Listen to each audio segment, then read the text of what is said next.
3 Americans line up in the men's 800 meters final, looking to become their country's first ever world champion at this distance. Clayton Murphy was on the outside in lane number 9. Marco Arop, the Pan American champion, goes in lane 8 for Canada.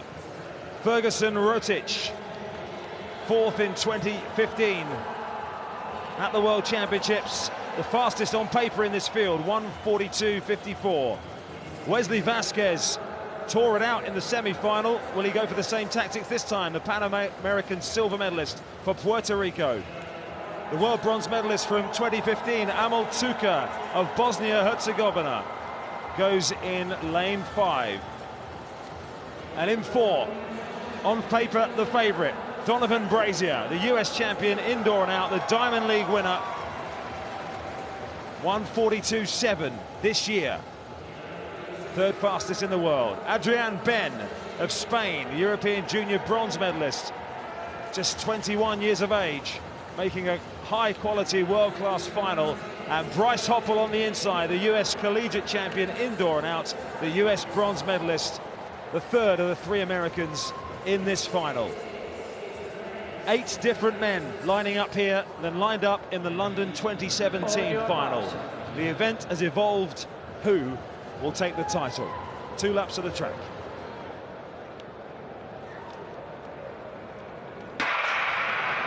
The men's 800 meters final here at the World Championships in Doha.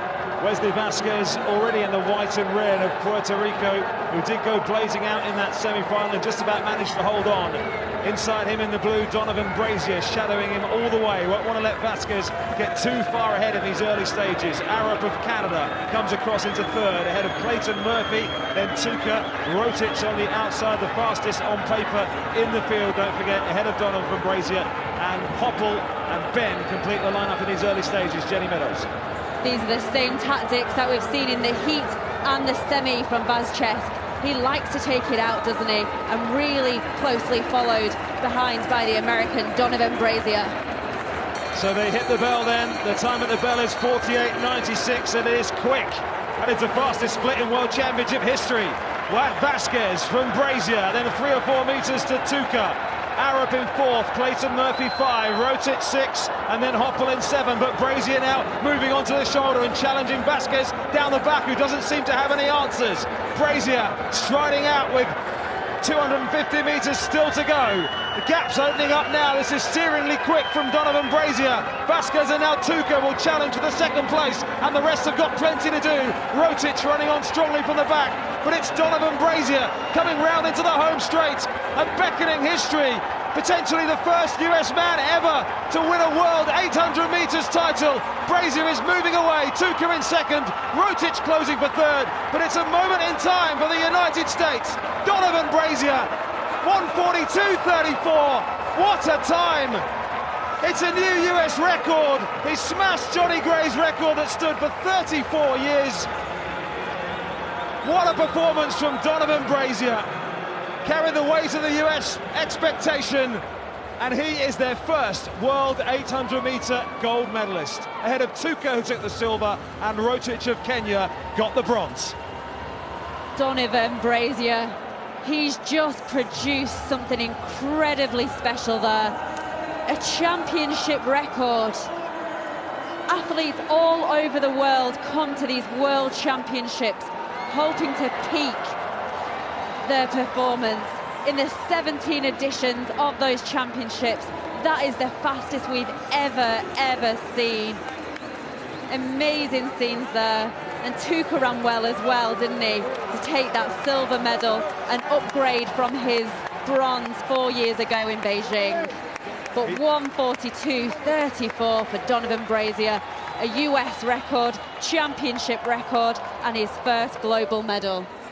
Well, the official split halfway was 48.99, which, as I mentioned, is the fastest split in World Championship history. It was 1:15.18 at 600 meters, and it is not only a championship record, it's a huge moment in US distance running history, because everyone's been talking about Johnny Gray's record that stood since Koblenz in 1985. He shaved nearly 0.3 of a second off that, and it's put him equal 9th all time as well in history at this distance. It was a bold move down the back straight with 250 metres to go. Vazcek did so much of the work, but Brazier must have known what sort of shape he's in, and he didn't want to wait. He would have known that his compatriot Murphy would have been coming really strong behind him. He would have known Tuka's a danger. He followed the pace, he worked hard, and he was rewarded. Well, Hoppel was finishing like a train as well to come through into fourth position. Vasquez, having done a lot of the hard work early on, unfortunately couldn't repeat the feat of the semi-final, but Donovan Brazier really was in a class of his own. The last US global men's gold at this distance dates back to Munich 1972. Dave Wattle, 47 years ago in the Olympics, took the gold medal over 800 metres for the US, but they'd never won a world title. There was talk of R.J. Wilson last night becoming their first world 800-metre gold medalist, but it is Donovan Brazier who has the honour in that championship record. Tuka, a terrific run for the silver medal, upgrading the bronze he won in 2015, and Ferguson Chariot takes the bronze.